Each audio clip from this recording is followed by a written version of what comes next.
জনগণের টাকা লুটিফুটি করে নিয়ে মনে করেন শেখ হাসিনার টাকা দেয়। সে অবৈধ টাকা দিয়ে বাংলাদেশে অরাজকতা সৃষ্টি করতে চায়। কর্মসংস্থান যদি সৃষ্টি করার চেষ্টা করতো তাহলে কর্মসংস্থান বাড়ত।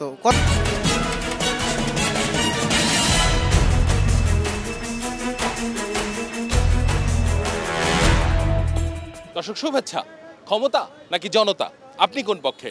আমি কিন্তু সাধারণ মানুষের মতামত শুনতে আজকে এসেছি রাজধানীর কাপ্তান বাজার এলাকায়।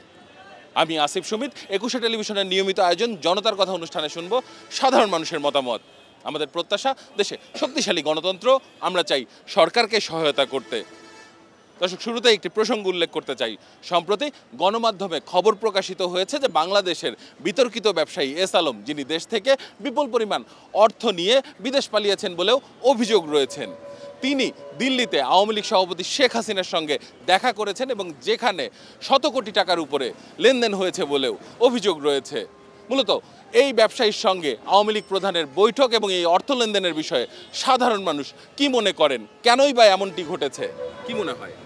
আমরা বর্তমান যে কেয়ারটেকার গভর্নমেন্ট আছে তার কাছে আমরা আবেদন করব, আমরা সাধারণ জনগণ হিসেবে এখনও কেয়ারটেকার গভর্নমেন্ট থাকার পরও, এই দেশ থেকে বিতাড়িত হয়ে পালিয়ে যাওয়ার পরও এখন এই দেশকে ধ্বংস করার জন্য শেখ হাসিনা এবং তার যে অবৈধ ব্যবসায়ীরা যারা বাংলাদেশের টাকা আত্মসাৎ করেছে তাদেরকে নিয়ে যে গুপ্ত প্ল্যান করতেছে এই দেশকে আবার অরাজক করার জন্য, এই ব্যাপারে তিনি অতি দ্রুত ব্যবস্থা গ্রহণ করবেন। এরকম বহু আছে এখনও, তাদেরকে মদত দিচ্ছে, তাদেরকে ফাইন্যান্সিয়ালি ব্যাকআপ দিচ্ছে। এগুলোকে লিস্টেড করে এগুলোকে যত তাড়াতাড়ি সম্ভব যদি না করে তাহলে সামনে হয়তো আমাদের সমস্যা আরও আসবে।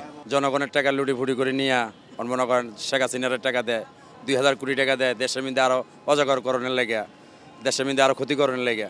আসলে এটা খুবই দুঃখজনক। এই বাংলাদেশের পরিস্থিতি যদি আরও খারাপ করার চেষ্টা করে তাহলে তো আমাদের দেশের নির্বাচনটাই হওয়াটাই দুঃস্থকর হয়ে পড়বে। যাতে নির্বাচন না হয় এবং আমাদের দেশে যে একটা সুস্থ নির্বাচন পরিবেশ সৃষ্টি না হয়, এই জন্য উনি বিভিন্ন বানচাল এবং নির্বাচনটা কীভাবে বয়কট করতে পারে এই করতেছে। আমরা চাই সুস্থ একটা নির্বাচন। বিদেশে এই শেখ হাসিনারা মদত দিতেছে, এটা আমাদের ব্যবসায়ীদের জন্য আসলে একটা শুভবার্তা না, এটা আমাদের জন্য একটা দুর্বার্তা। বাংলাদেশে যে শেখ হাসিনা অবৈধভাবে 17 বছর ক্ষমতা থেকে আমাদের যে ছাত্র জনতার উপরে, সাধারণ জনগণের উপরে অন্যায়ভাবে যে নির্যাতন চালাইছে এই অবৈধ ব্যবসা এস আলমের টাকা দিয়ে, এখন আবার ভারতবর্ষে এস আলমের টাকা দিয়ে আবার বাংলাদেশের ভিতরে একটা অরাজকতা সৃষ্টি করতে চাইতেছে। কঠিন বিচার চাই এবং এখন তত্ত্বাবধায়ক যে সরকার আছে তার কাছে আমাদের আহ্বান থাকবে, আমাদের সাধারণ জনগণের এটা যে সুস্থ বিচার হয়। সে অবৈধ টাকা দিয়ে বাংলাদেশে অরাজকতা সৃষ্টি করতে চায়, নির্বাচন যাতে না হয় এবং জনগণের দুর্ভোগ বাড়াতে চায়। সালাম আছে, আমিন গ্রুপ আছে, যেমন বসুন্ধরা গ্রুপ আছে এবং নবাবপুরে বিশিষ্ট বড় বড় ব্যবসায়ীরা আছে, তারা কিন্তু হাসিনার সাথে যে একটা রিলেশন সম্পর্ক, এটা কিন্তু দূরত্ব অনেক তো চলে যেতে। যদি এই ইনভেস্টটা যদি সে কাজে না যায়, সেই ধীরে ধীরে দুর্বল হলে কিন্তু দেশের আর্থিক অনেক থেকে সুস্থ থাকবে।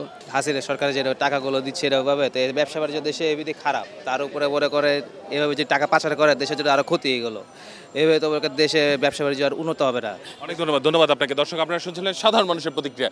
এবার আরেকটি প্রসঙ্গে সাধারণ মানুষের কাছে যেতে চাই। অন্তর্বর্তীকালীন সরকারের 1 বছর এরই মধ্যে পার হয়েছে, কিন্তু দেশে কর্মসংস্থানের এই মুহূর্তে কি অবস্থা? সাধারণ মানুষ কি মনে করেন, কর্মসংস্থান বেড়েছে কিনা? 1000 কোটি টাকা বিদেশে পাচার হয়ে যাওয়ার কারণে দেশের এখন অর্থনৈতিক অনেকটাই সংকটে আছে, যার জন্য অর্থনৈতিক সংকট থাকার কারণে দেশে এখন কর্মসংস্থান অনেকটাই দুর্বল।